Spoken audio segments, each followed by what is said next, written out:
If given the opportunity, would you try this?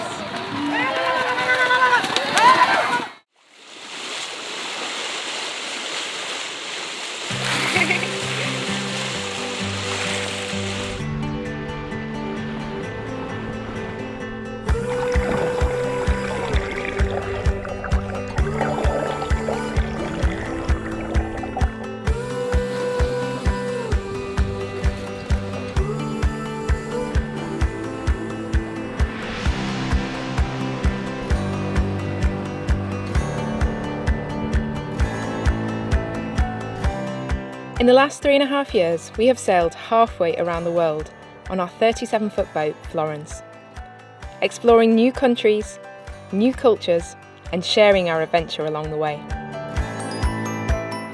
In this episode, we delve into some incredibly different experiences on the Indonesian island of Sumbawa.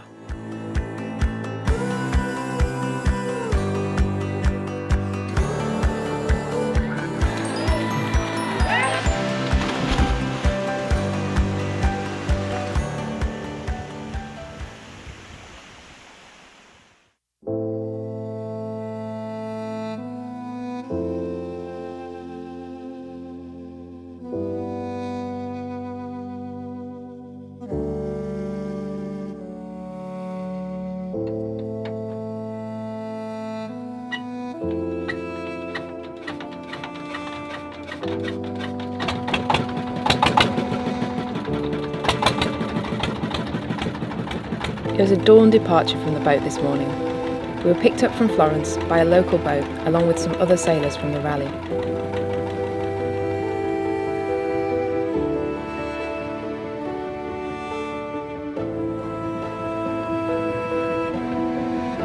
We were off for a day at the races.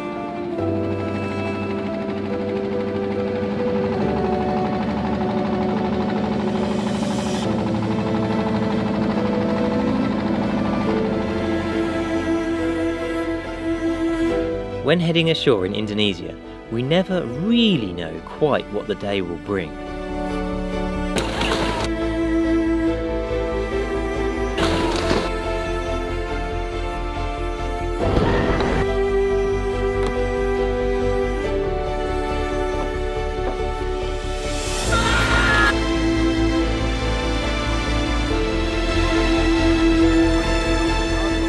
This is a day at the races.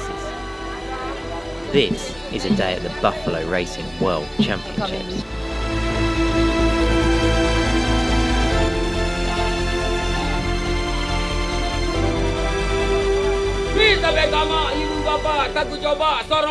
We were welcomed to the event and given an explanation of what it all meant.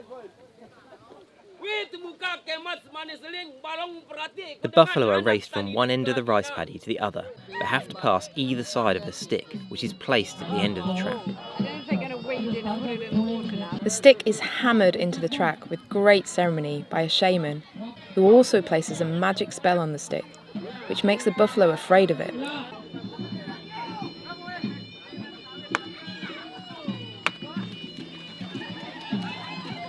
So the jockeys then have to force the buffalo to overcome their fear and run towards the stick.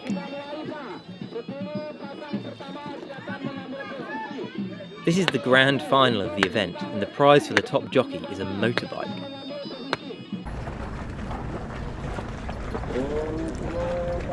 Down at the other end of the track, the buffalo are being prepared.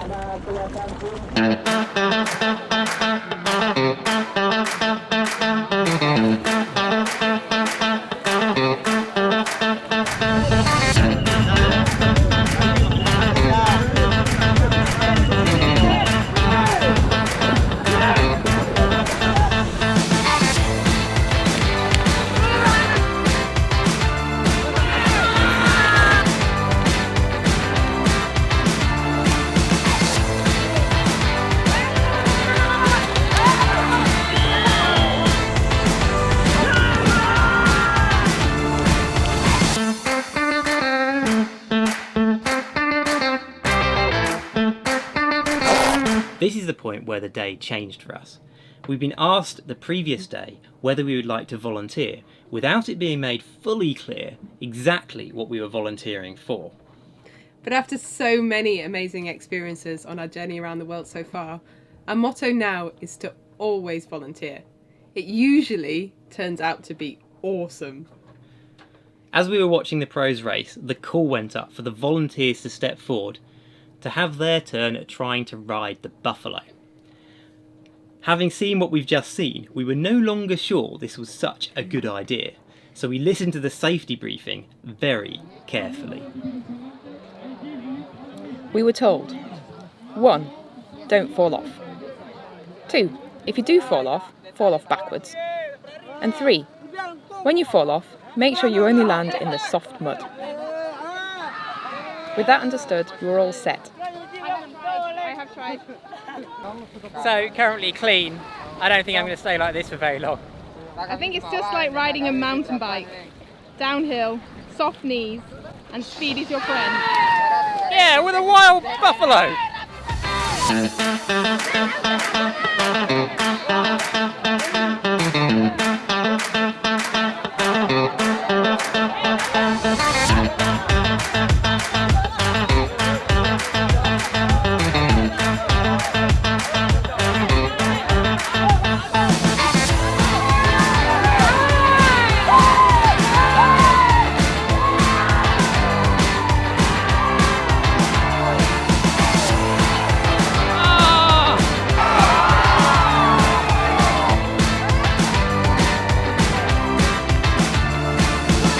Face planted the mud, but it's okay, it just tastes like mud, not poo. This is pretty crazy. I can already feel my heart beating too fast. I just hope the buffalo can't sense the fear.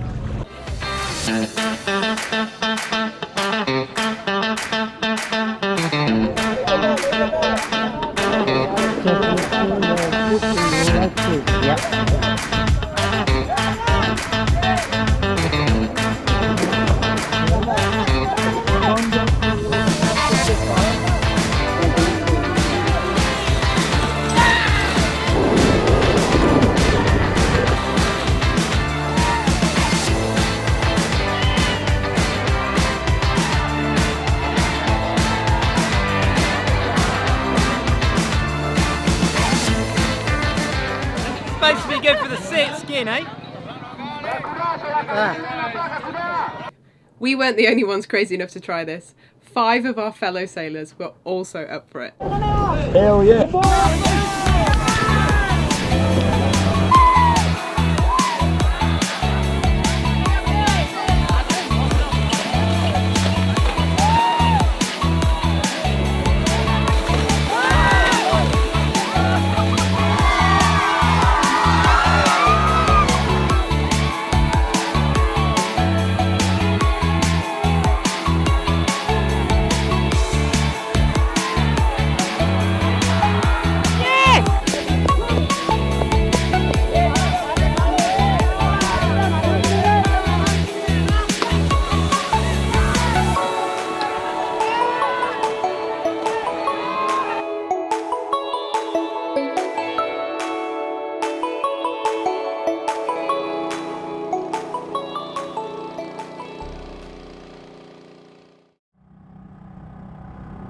Back in the anchorage, we were keen to take a closer look at some of the big fishing boats. We've seen a lot of these at sea here in Indonesia, nicknamed spider boats because of their spider-like outriggers. So we thought we'd take the dinghy over for a closer look.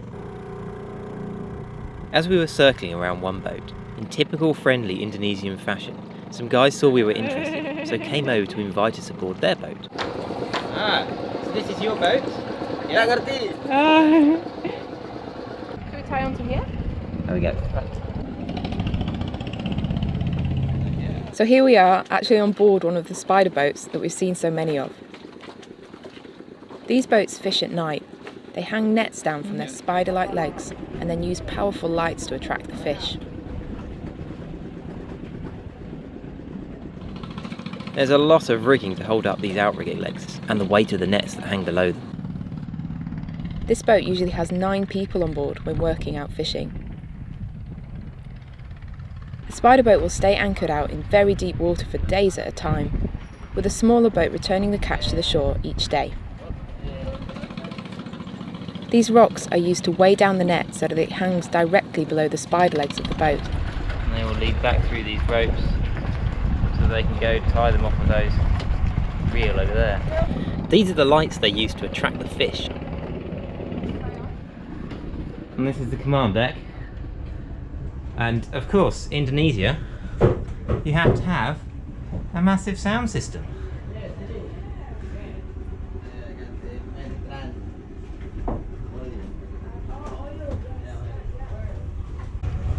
And spare bulbs, because that's what this boat's all about, lighting it up and attracting the fish life. And a whole bunch of light switches. Can I? Engine? Yes, same. See in. Oh wow. Yes. Very good.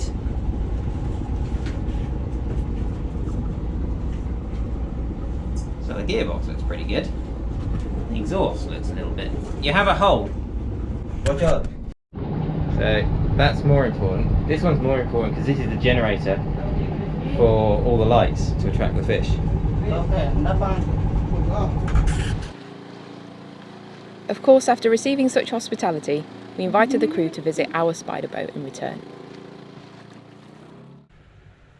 Our Indonesian only stretches to friendly greetings and buying things in the market, so the conversation on board was mainly conducted via Google Translate on our phone.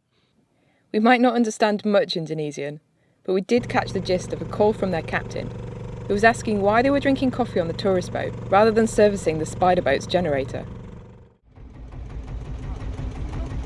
The next day we had a very early start at 3:30 AM. This was the main event that we came here for.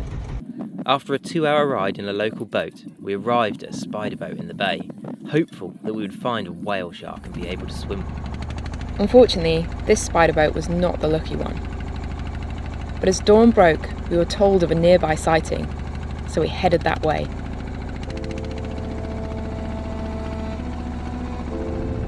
As we arrived at another spider boat, our guide announced the shark is under the boat, so of course we all dove over the side.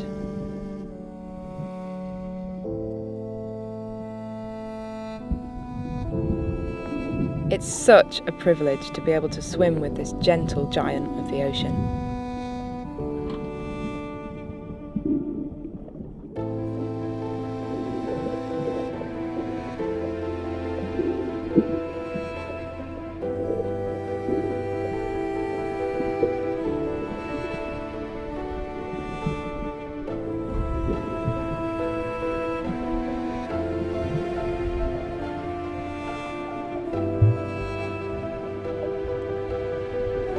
Although swimming with a huge shark may sound scary, we are perfectly safe, as whale sharks are filter feeders, sucking up plankton and small fish.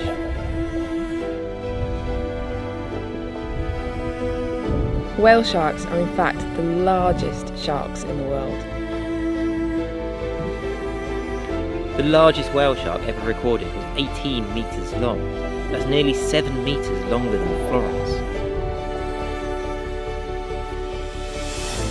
The sharks hang around the spider boat to eat any stray catch when the boat pulls up their nets at dawn.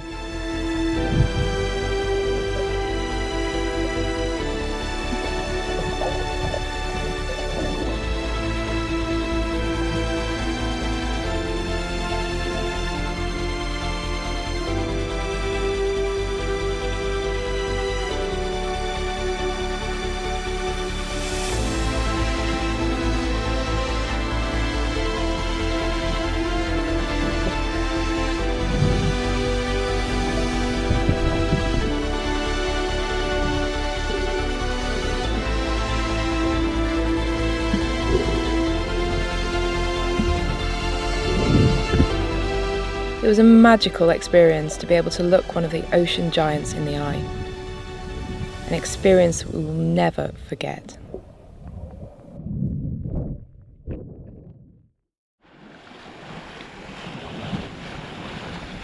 After all that excitement, we took the interesting inshore route to the quiet island of Moyo for a nice, relaxing trip to its waterfall. Little did we know. Well, things haven't really been going to plan so far this morning. We were up before dawn to try and find some waterfalls that we'd heard about and a natural swimming pool on the island of Moyo. but the wind and the tide were doing really strange things in the anchorage this morning, and it was pushing us far too close to another boat. There wasn't any space to anchor elsewhere because it's just a really narrow shelf, so we decided to set a stern anchor to hold us away from the other boat.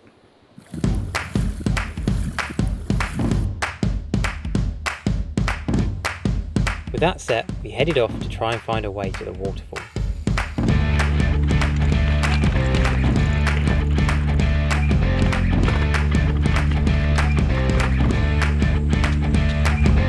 It turns out that there isn't a proper road on the island, and we were in fact miles away from the track to the waterfall.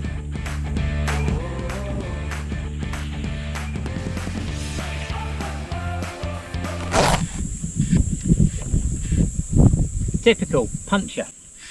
As soon as we found the first thing that actually looks like a bit of a road.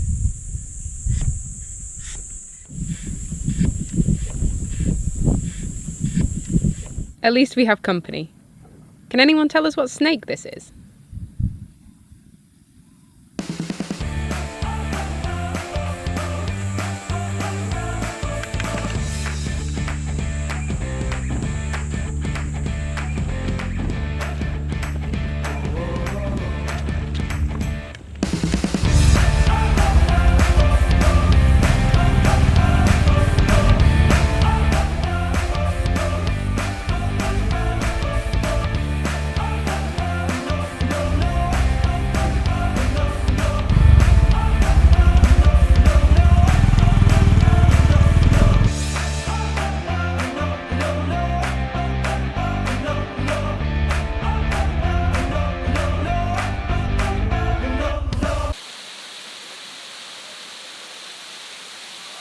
Okay, for the last bit we had to get on the back of a motorbike or an ojek.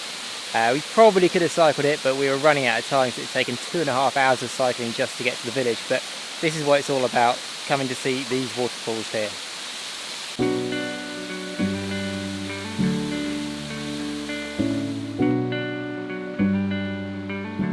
These are the stunning natural swimming pools of GTS Falls, also known locally as the Princess Diana Falls, after the princess visited here in 1993.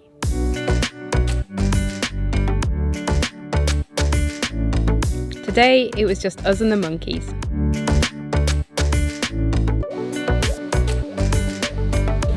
Just what we needed after the hot and sweaty 3-hour journey to get here.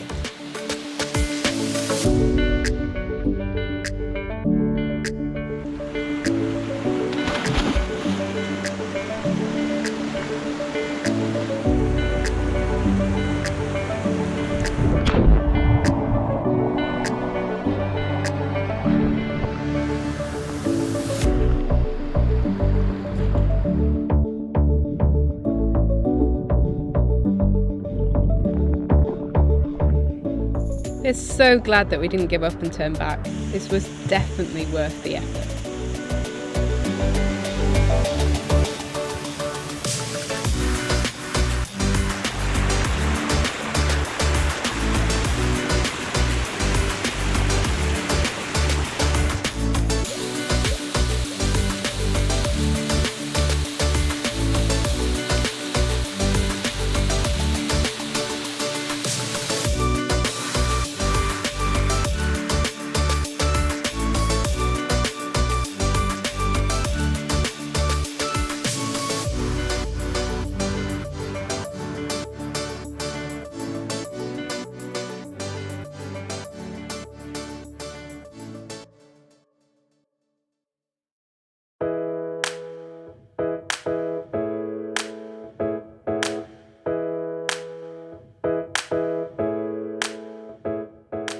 Next time we sail on to Bali, where we spend our first night on land for 18 months, and then have to dodge all the fish traps as we sail north.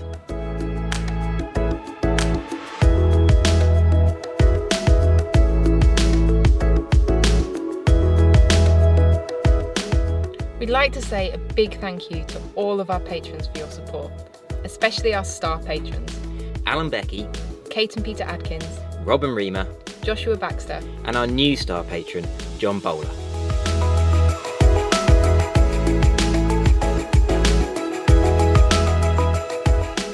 We love reading all of your comments. If you enjoyed the video, please give it a like and subscribe to catch the next one.